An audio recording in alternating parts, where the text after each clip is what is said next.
नमस्कार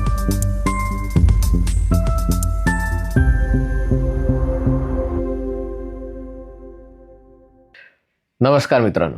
आदित्य ठाकरेंची गावरान आवृत्ती असं ज्यांच्याबद्दल म्हणता येईल असे आमदार रोहित पवार यांनी आज एक पत्रकार परिषद घेतली. या पत्रकार परिषदेतले प्रश्न आणि शंका बघितल्या तर मला असं वाटतंय की पुढच्या जेम्स बॉन्ड चित्रपटाची किंवा खरं तर धुरंधर 3 जर प्रसिद्ध झाला तर त्याची कथा आणि पटकथा दोन्ही रोहित पवारांनाच लिहायला द्यावी, किंबहुना त्यांच्याकडे लवकरच भरपूर वेळ असणार आहे. कारण राष्ट्रवादी काँग्रेसचं विलिनीकरण झाल्यानंतर एकतर बारामती उद्योग समूह, बारामती ॲग्रो वगैरे त्याचं काम करायचं किंवा मग कथा लिहायचं असं काम त्यांच्याकडे येऊ शकेल. कारण राजकारणात फारसं काही भविष्य आत्ता तरी दिसत नाही आहे आणि त्यामुळे त्या आविर्भावामध्ये क्रिकेटचंही आता न्यायालयाच्या निकालामुळे फारसं काही भविष्य दिसत नाही आहे आणि त्याच्यामुळे मन रमवायला चित्रपटाच्या पटकथा लिहिणं चांगलं आहे.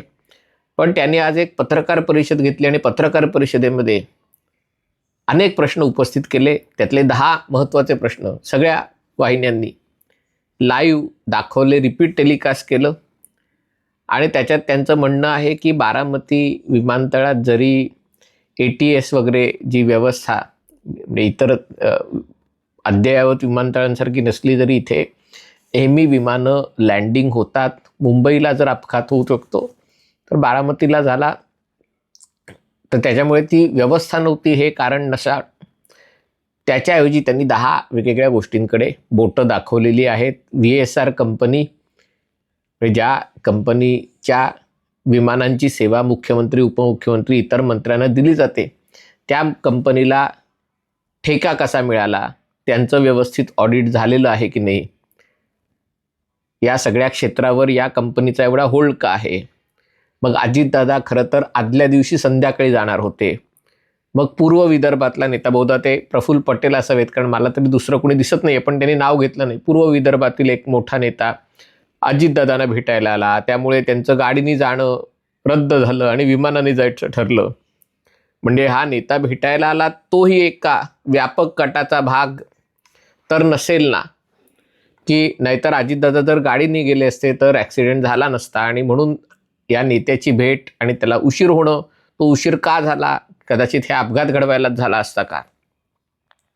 त्याच्यापुढे ते विमान म्हणे बारामतीला उतरल्यानंतर बिहारला जाणार होतं आणि जर ते वेळेत पोचलं नसतं तर त्याचं नुकसान झालं असतं 10 लाख रुपयांचं, म्हणून पायलटनी ते घाईघाईनी उडवलं का.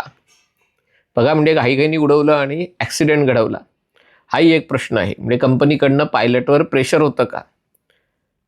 नंतर DGCAची परवानगी त्याला होती का. कॅप्टन साहिन मदन आणि यश अशी नावं होती पण ती नावं बदलण्यात आली आणि म्हणजे याचा अर्थ टेक ऑफ पूर्वी पायलट का बदलले गेले आणि जे पायलट आणले त्याच्यात त्या कॅप्टननी दारू प्यायल्याची चर्चा आहे. पायलट असून जर दारू पित असेल तर ती गंभीर गोष्ट आहे आणि त्यामुळे त्याची ब्रीथ ॲनालिसिस, विमानात चढण्यापूर्वी त्याची दारू प्यायले का नाही याची चाचणी केली होती का. त्याच्यानंतर 5000 किलोमीटरपर्यंतची व्हिजिबिलिटी येत नाही तोपर्यंत विमान उडवायचं नाही असा नियम आहे.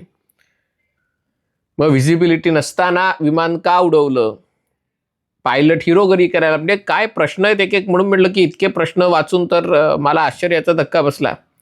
मग विमान लँड करण्याच्या ऐवजी मंदिराच्या कळसाला घासून गेलं. त्याच्यातही जे ब्लॅक बॉक्स आहे त्याच्यामध्ये ती जी महिला पायलट, को पायलट होती, पाठक, मी नाव विसरलो, तिने ओ शीट म्हटलेलं, शिवी झाली पण असं तिने म्हटल्याचा उल्लेख आहे.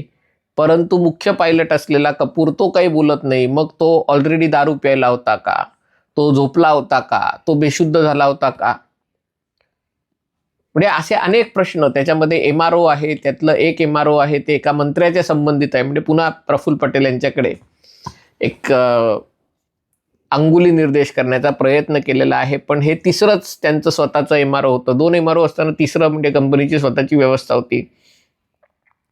नंतर मग ज्या रनवेवर उतरणार होते तो रनवे सोडून दुसरा रनवे का घेतला, अशा अनेक प्रश्नांची त्यांनी सरबत्ती केली. आणि मग पुढे जाऊन एवढ्यावरच न थांबता सुनेत्राताई पवारांचा शपथविधी त्यांच्या मर्जीविरुद्ध झाला असल्याचा, म्हणजे एका प्रकारे त्यांच्या तोंडात शब्द घालणं योग्य होणार नाही, पण त्याच्यातनं जे चित्र उभं राहतं ते असं होतं की कुठेतरी राष्ट्रवादीच्या काही नेत्यांना पवार घराण्याचं मनोमिलन, विलिनीकरण वगैरे आहे ते मान्य नव्हतं आणि त्यामुळे एक कट रचला गेला. आणि त्याच्यात बहुधा प्रफुल्ल पटेल यांची हवाई उड्डयन मंत्री म्हणून याच्या आधीची कारकीर्द असल्यामुळे, कदाचित त्यांचा या क्षेत्राशी संबंध असल्यामुळे त्यांना या सगळ्या गोष्टीची चांगली माहिती होती.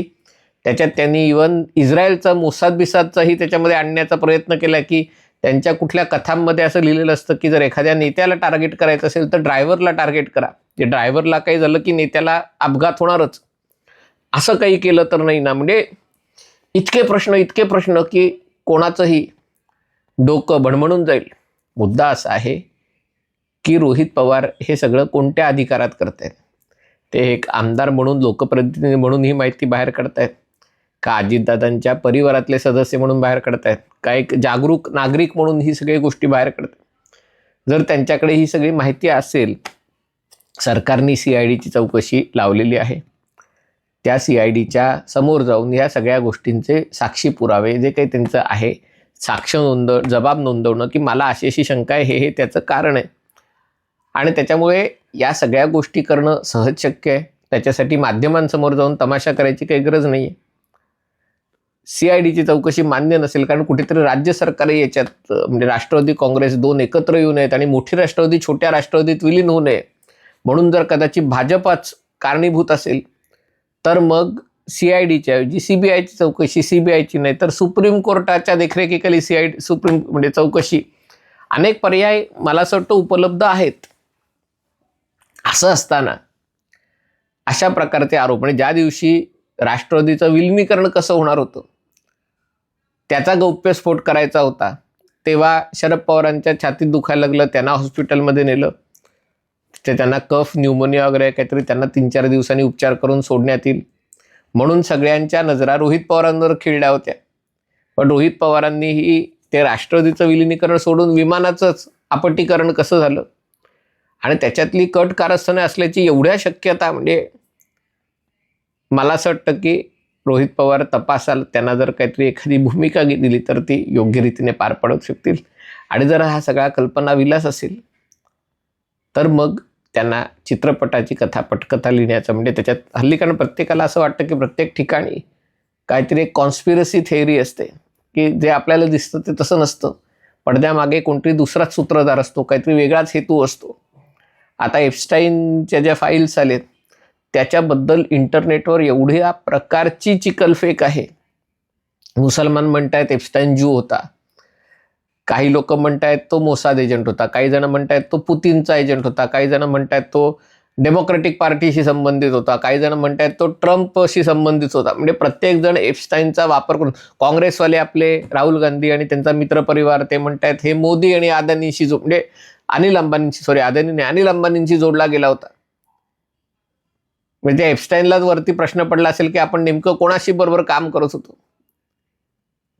पण या सगळ्या धुरळ्यामध्ये जी गोष्ट करणं आवश्यक आहे, आणि ही गोष्ट परमबीर सिंग यांच्या बाबतीतही झाली होती, तेव्हा सर्वोच्च न्यायालयाने परमबीर सिंग यांना स्पष्टपणे विचारलं होतं की तुम्ही जर पोलीस आयुक्त आहात तर जे नागरिकाचं प्रथम कर्तव्य आहे ते कर्तव्य तुम्ही का पार पाडलं नाही?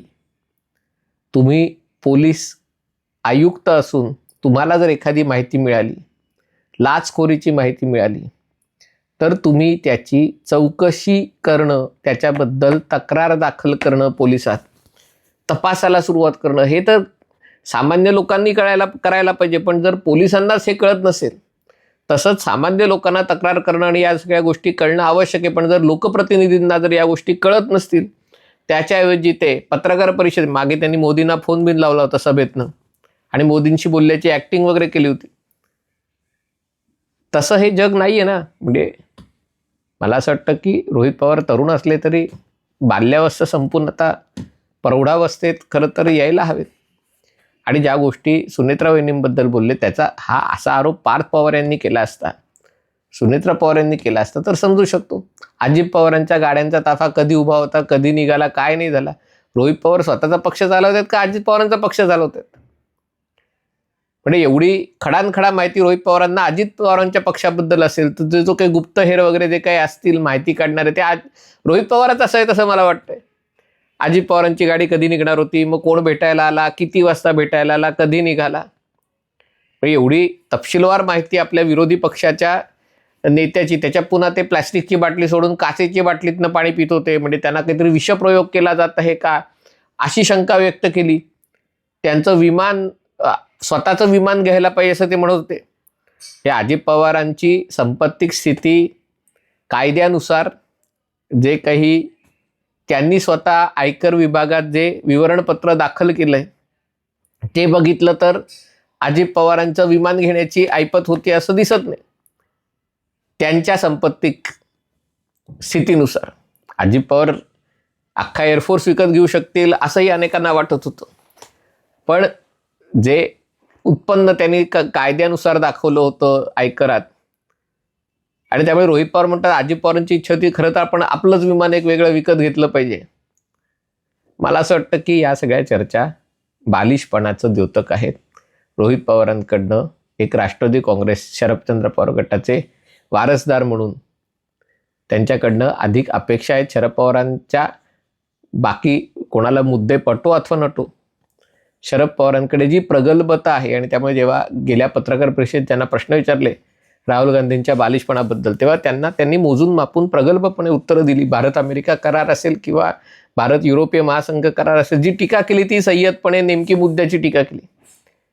रोहित पवार जर एवढी गोष्ट आपल्या आजोबांकडनं शिकत नसतील तर मग त्यांचा राजकारणातील वावर हा व्यर्थ आहे. हा व्हिडिओ आपल्याला आवडला असेल तर कृपया लाईक करा, शेअर करा आणि चॅनल सबस्क्राईब करण्याची विनंती आहे.